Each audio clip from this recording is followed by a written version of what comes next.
नमस्कार, बिहार मिथिला न्यूज़ में आपका स्वागत है। मैं हूं मनोज। देखिए, ज़िंदगी का सबसे बड़ा निर्णय अगर किसी अभिभावक का होता है वो होता है स्कूलों का चयन। और स्कूलों के चयन में कई प्रक्रियाओं से लगभग 1-2 महीने अभिभावक गुजरते हैं और जो सक्रिय अभिभावक होते हैं उन्हें 6 महीना लगता है, यानी कि स्कूल में एडमिशन के बाद से ही वो विश्लेषण करने लगते हैं। आज हम बता दें दरभंगा जूनियर पब्लिक स्कूल में हैं और हमारे साथ चेयरमैन हैं विशाल गौरव जी। आपका स्वागत है। Thank you very much Manoj ji, और मिथिला मंच का भी बहुत बहुत आभार। देखिए, एक आज जो महत्वपूर्ण मुद्दे पर हम चर्चा कर रहे हैं उसे सभी अभिभावकों को गौर करना चाहिए। NCERT बेस्ड पढ़ाई तो होती है, आपने देखा है कई बार, लेकिन हम बता दें 2 होता है, एक CBSE और एक ICSE। ICSE और CBSE में काफ़ी ज़्यादा अंतर है। सबसे पहले महत्वपूर्ण जो जिम्मेवारी होती है स्कूल मैनेजमेंट की वो होती है शिक्षकों का चयन, क्योंकि ICSE पैटर्न निश्चित तौर पर थोड़ा कठिन होता है CBSE से। तो एक दरभंगा में ये दूसरा ICSE स्कूल है जिसका चयन जो विशाल गौरव जी ने किया है। ये ICSE कई मायनों में कठिन चुनौती भी होती है। आपने ICSE CBSE को अलग है, ICSE को क्यों आपने चुना, क्यों आपने इसे बनाया? देखिए मनोज जी, मुझे लगता है कि बिहार में हम लोग सिंगल ऐसे स्कूल मैनेजमेंट हैं जो कि CBSE और ICSE दोनों के ही स्कूल रन कर रहे हैं। और ये जो स्कूल है ये हमें पिछले साल ICSE का एफिलिएशन मिला है इस स्कूल के साथ।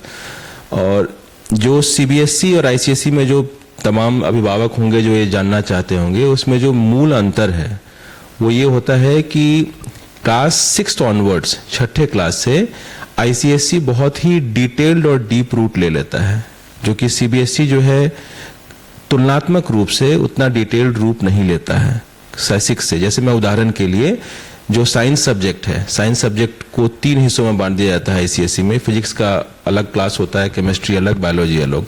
तो तीनों ये 100-100 मार्क्स के पेपर हो जाते हैं। CBSE में ये टोटल मिला करके 100 मार्क्स का होता है। दूसरा जैसे सोशल साइंस है, उसमें हिस्ट्री ज्योग्राफी दोनों अब बढ़ जाता है, सिविक्स हिस्ट्री के साथ रहता है और ज्योग्राफी बिल्कुल अलग हो जाता है। इंग्लिश में अगर बात करूं तो क्लास 9 में आकर के ICSE इंग्लिश का भी 2 हिस्सा कर देता है। एक इंग्लिश 1 होता है और एक इंग्लिश 2 होता है, यानी एक कंप्लीटली लिटरेचर बेस्ड इंग्लिश हो गया और दूसरा जो है वो कंप्लीटली लैंग्वेज और ग्रामर बेस्ड इंग्लिश हो जाता है।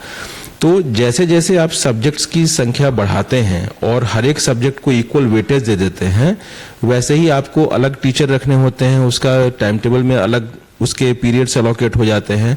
तो जो डिटेलिंग होती है वो काफ़ी अधिक होती है ICSE में। अब ये अभिभावक को चुनना है कि उनको अपने बच्चों के एजुकेशन के लिए एक डिटेल्ड करिकुलम चाहिए या एक ऐसा करिकुलम चाहिए जो कि उतना डिटेल्ड तो नहीं है लेकिन उतना ही साइंटिफिक है। मैं CBSE की बात कर रहा हूँ। तो ICSE is far more detailed, CBSE is comparatively less detailed.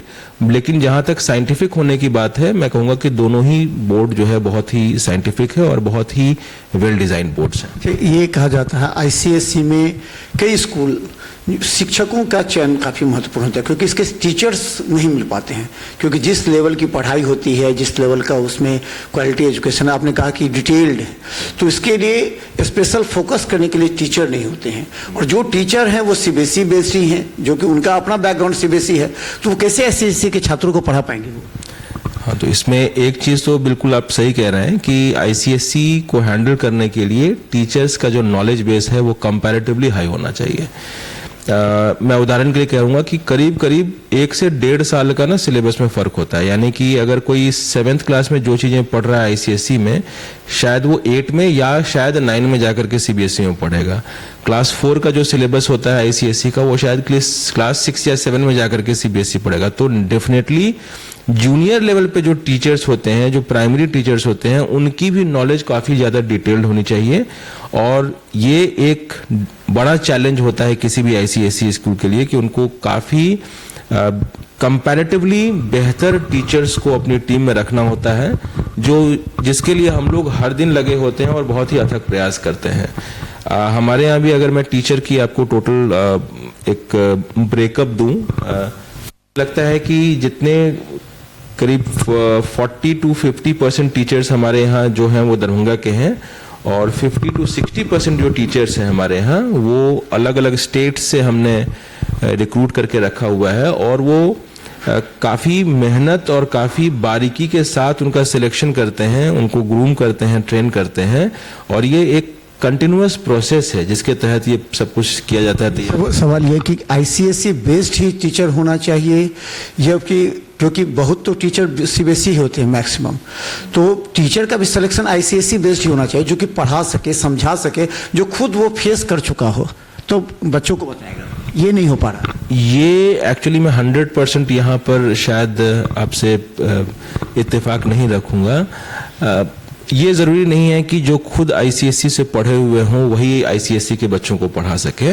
अगर सीबीएसई का करिकुलम भी किसी व्यक्ति ने अच्छी तरह से पढ़ा हुआ है, तो देखिए फ़र्क क्या हो जाता है कि आपने जो 9th में सीबीएसई में पढ़ा होगा वो आपको 7th वाले बच्चे को पढ़ाना है, लेकिन अगर आपने अपना अध्ययन या अपनी पढ़ाई आपने सीरियसली की हुई है तो आप हैंडल कर सकते हैं। जैसे बिहार बोर्ड से बहुत सारे ऐसे टीचर्स हैं जो पढ़े हुए हैं और सीबीएसई स्कूल्स में पढ़ाते हैं, तो वो हैंडल कर सकते हैं उस तरह को। तो इसीलिए ये ज़रूरी नहीं है, हाँ उनके नॉलेज लेवल में ज़्यादा डेप्थ ज़रूर होना चाहिए। अच्छा, आप शायद एक विश्लेषण कर चुके होंगे, कितने साल से इसको चला रहे हैं अभी आईसीएसई? मैं इसको रन कर रहा हूँ 3 ईयर से, और एफिलिएटेड स्कूल को रन कर रहा हूँ लास्ट 1 ईयर से। तो जितने आईसीएसई स्कूल हैं उसका एक सर्वे रिपोर्ट ये है कि 8 के बाद मैक्सिमम स्टूडेंट छोड़ के सीबीएसई चले जाते हैं, क्योंकि जो 10th का सीबीएसई का जो है और 9th का है, सीबीएसई में 1-2 सब्जेक्ट ऐसे हैं जिसको आईसीएसई नहीं मानती है और उसका जो वैल्यूज़ है वो कम हो जाता है। तो आप एक सर्वे कर लिए होंगे कि अगर 8 के बाद बहुत से स्टूडेंट 9th में सीबीएसई ज़्यादा कंफर्ट महसूस करते हुए चले जाते हैं, ऐसा कोई कारण या कुछ स्पष्ट? मेरे यहाँ तो ऐसा मैंने ट्रेंड नहीं देखा है बहुत ज़्यादा कि मेरे यहाँ से 8 में, बल्कि मेरे यहाँ तो उसको ऑप्शन होता है कि क्लास 8 से बच्चा 9th में अगर जाना चाहें तो यहाँ से हम लोग उसको, चूंकि इंटरनल मैनेजमेंट एक ही है दोनों स्कूलों का, तो एक प्रोसेस के तहत ही आईसीएसई से सीबीएसई जनरल, आपके स्कूल के नहीं, हम जनरल की बात करते हैं कि जनरल कई स्कूलों में आईसीएसई 8 पढ़ने के बाद या तो टफ समझते हैं या फिर उसको नहीं उतना हो पाता है तो उसको चेंज कर देते हैं। लेकिन गार्जियन का है कि अगर आईसीएसई बेस्ड बच्चा पढ़े तो उसका बच्चा पूरी तरह क्वालिटी वाइज शिक्षा ग्रहण करता है। तो ऐसे होता है। 2 चीज़ें इसके बारे में हैं। एक तो आप जो कह रहे हैं ये बिल्कुल पॉसिबल है। उसका रीज़न ये है कि जिस तरह की डिटेल्ड सिलेबस आईसीएसई की होती है, अगर बच्चा वहाँ पर आईसीएसई में नहीं कोप अप कर पा रहा है या मान लीजिए कि वो 60% लाने में भी सफल नहीं हो पा रहा है, तो पॉसिबिलिटी है कि अगर 60% वो ला रहा है क्लास 8th में आईसीएसई में, तो वो सीबीएसई मूव करने के बाद 75% पे पहुंच जाएगा। ये बिल्कुल ये प्रैक्टिकल पॉसिबिलिटी है, क्योंकि उसका सिलेबस ही इतना वास्ट होता है कि उसको 60% को यहाँ 75% लाना उतना मुश्किल नहीं है। तो एक सर्टेन सेगमेंट ऑफ स्टूडेंट्स जो कि बहुत अच्छा नहीं कर पा रहे हैं आईसीएसई में, उनका एक नेचुरल मूवमेंट हो सकता है। दूसरा, मैं यहाँ पर एक एग्जाम्पल कोट करना चाहूँगा। आज से करीब 1.5 साल पहले हमारे एक लड़की थी जो कि पहले यहीं आईसीएसई में ही पढ़ती थी, फिर बाद में वो चली गई थी सीबीएसई में और हमारे ही स्कूल में गई थी सीबीएसई में भी, और उसके बाद उस लड़की ने बिहार टॉप किया, यानी शी वाज द टॉपर। मुझे लगता है दरभंगा के इतिहास में पहली बार ही शायद किसी स्टूडेंट ने, डिस्ट्रिक्ट कमिश्नरी नहीं, पूरे बिहार स्टेट में उसका सीबीएसई बोर्ड्स में हाईएस्ट मार्क्स था, 99.4% मार्क्स था। तो मैं अभी 2-3 महीने पहले उससे बात कर रहा था, श्रुति नाम है उसका। वो कह रही थी कि उसके बैच में, she is studying in Delhi में पढ़ रही है अभी, वो कह रही थी कि जो उसके बैच में आईसीएसई बैकग्राउंड से आए हुए स्टूडेंट्स हैं और जो उन कैटेगरी ऑफ स्टूडेंट्स में जो compete कर सकता है आईआईटी या कोई इस तरह का कॉम्पिटिटिव एग्जामिनेशन, वो कह रहे थे उनका सीबीएसई वाले स्टूडेंट्स पे एज होता है, क्योंकि वो क्लास में जब 11th में आए होते हैं तो आईसीएसई बैकग्राउंड के स्टूडेंट्स काफ़ी कुछ ज़्यादा जान करके आए हुए होते हैं क्लास में, यानी जिसको आप कहते हैं फर्स्ट मूवर एडवांटेज, या रेस शुरू होने से पहले ही जो पहले से एक्स्ट्रा एज लेकर के कोई भी कॉम्पिटिटर खड़ा होता है, वो चीज़ शी वाज टेलिंग मी कि वो चीज़ है आईसीएसई से जो बच्चे आते हैं उनमें। आईसीएसई के टीचर्स जो पढ़ाते हैं बच्चों को, उनका जो रिपोर्ट कार्ड आता है या फिर जो होमवर्क देते हैं उनका जो रिपोर्ट आता है, आपने कभी टीचर से विश्लेषण किया है कि क्या बच्चे और गार्जियन का क्या फीडबैक होता है इस दौरान? एक बार फिर से पूछिए। क्वेश्चन, बच्चे टीचर्स जो बच्चे को पढ़ाते हैं होमवर्क देते हैं और उनका जो फीडबैक आता है बच्चे के होमवर्क पर, अभिभावक के होम को उस पर जो आता है, तो टीचर से आप फीडबैक लेते होंगे क्या है बच्चों में, बच्चे क्या चाहते हैं, कितनी कमी हो रही है, होमवर्क में क्या प्रॉब्लम आ रहा है, तो उसका आप कभी कॉपी दिखवाए हैं या फिर जांच किए हैं कि टीचर्स क्या कहते हैं? देखिए, ये जो चूंकि नंबर ऑफ सब्जेक्ट्स बढ़ता है, तो जब हम लोग आईसीएसई में यहाँ पर शिफ्ट किए थे और हमारे यहाँ बच्चों का जो वर्किंग आवर हो 6 आवर्स है और टीचर का जो वर्किंग आवर हो 8 आवर्स है। ये 2 घंटे एक्स्ट्रा हम लोग इसीलिए डेडिकेट करते हैं हर एक दिन, ताकि जो आप सवाल पूछ रहे थे कि बच्चों का जो नंबर ऑफ सब्जेक्ट्स बढ़ जाता है तो नंबर ऑफ नोटबुक्स या नंबर ऑफ उसकी होमवर्क कॉपीज भी बढ़ जाती हैं और उसका जो चेकिंग होता है, इसके लिए ही वो 2 घंटा कंप्लीटली डेडिकेट किया जाता है।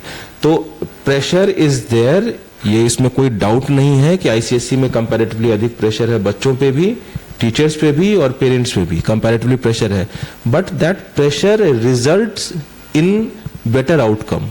उसका जो नतीजा होता है वो आप क्लास 9th के अगर स्टूडेंट्स को कंपेयर करेंगे सीबीएसई और आईसीएसई में, तो आपको डेप्थ ऑफ नॉलेज में क्लियरली आपको नजर आएगा वो चीज कि वो आउटकम निकल के आता है। अच्छा, एक सवाल ये भी है कि 10th पास करने के बाद जो आईसीएसई और सीबीएसई दोनों 10th पास करता है, उसके बाद जो 11th में एडमिशन होता है किसी कॉलेज में, तो उसमें वो सीबीएसई को मार्किंग को अगर कम भी रहता है तो ज़्यादा मानते हैं, आईसीएसई को कम मारते हैं, क्योंकि 1-2 सब्जेक्ट का जो हमने पहले भी कहा था कि उसका मार्किंग है, ये कितने ओवरऑल कितने मार्क्स का होता है 10th में? 1000 मार्क्स का है ये, और सीबीएसई का 500 मार्क्स का होता है, एक एडिशनल सब्जेक्ट अलाउड होता है। मैं एग्जांपल आपको देता हूँ, जैसे हम लोगों के यहाँ सब्जेक्ट्स है वो English 1, English 2, mathematics, physics, chemistry, biology, history, civics का एक पेपर होता है, एक ज्योग्राफी का होता है, एक कंप्यूटर एप्लीकेशन का, ये आप टोटल करेंगे, और एक हिंदी का होता है, ये टोटल करेंगे आप तो ये आपके 10 सब्जेक्ट हो जाते हैं, और सभी को 100 मार्क्स का वेटेज है, तो 1000 का हो गया। लेकिन यही चीज़ जो पूरा जो मार्किंग होता है 11th में, तो वो फिजिक्स केमिस्ट्री मैथ एक में आ जाता है, उस हिसाब से उसका इसमें अपने 300 का हो गया, उसमें आपका 150 का या 75 मार्क्स का होता है इसमें, तो ये मार्किंग कम हो जाता है, और जो सीबीएसई कम मार्क्स लाते हैं उसका एडमिशन हो जाता है पहले जल्दी में, और इनका वेटिंग में आ जाता है आईसीएसई का, ये देखा गया। मनोज जी, मतलब मेरी जो जानकारी है कि एक्चुअली कोई भी जो कॉलेज एडमिशन ले रहा है वो लेता है मार्क्स परसेंटेज कट ऑफ के आधार पे, तो अगर 1000 में किसी को मान लीजिए 900 नंबर हैं तो वो 90% कॉलेज को कैलकुलेट करेगी, और सीबीएसई जहां 500 मार्क्स का पेपर हो रहा है वहां किसी को 450 नंबर हैं, वो भी परसेंटेज मार्क्स पे कैलकुलेट करेगी। तो बाय एंड लार्ज जहां तक मेरी जानकारी है वो कट ऑफ निकालते हैं परसेंटेज पे, वहां बोर्ड्स में डिफ्रेंशिएशन कॉलेजेस नहीं करते हैं। कम से कम दिल्ली यूनिवर्सिटी के बारे में तो मैं जान ही रहा हूँ, और जो 2-3 बड़े यूनिवर्सिटीज हैं कि वहाँ डिफ्रेंशिएशन कभी भी बोर्ड्स के आधार पे नहीं होता है, ये आप परसेंटेज ऑफ मार्क्स के आधार पे कट ऑफ निकाला जाता है। तो धन्यवाद। हमारे साथ विशाल गौरव हैं जो कि एक ऐसी जिम्मेवारी निभा रहे हैं, अपने पिताजी के जो कंधों पर जो जिम्मेवारी थी, जो पूरे दरभंगा के एजुकेशनल एनवायरनमेंट सिस्टम को वो बढ़ाने का प्रयास कर रहे थे, उनकी जिम्मेवारी निभा रहे हैं। इन्होंने एक एक्सपेरिमेंट किया था कि सीबीएसई के साथ आईसीएसई को अगर जोड़ें तो हम क्या दरभंगा के अभिभावकों को दे सकते हैं।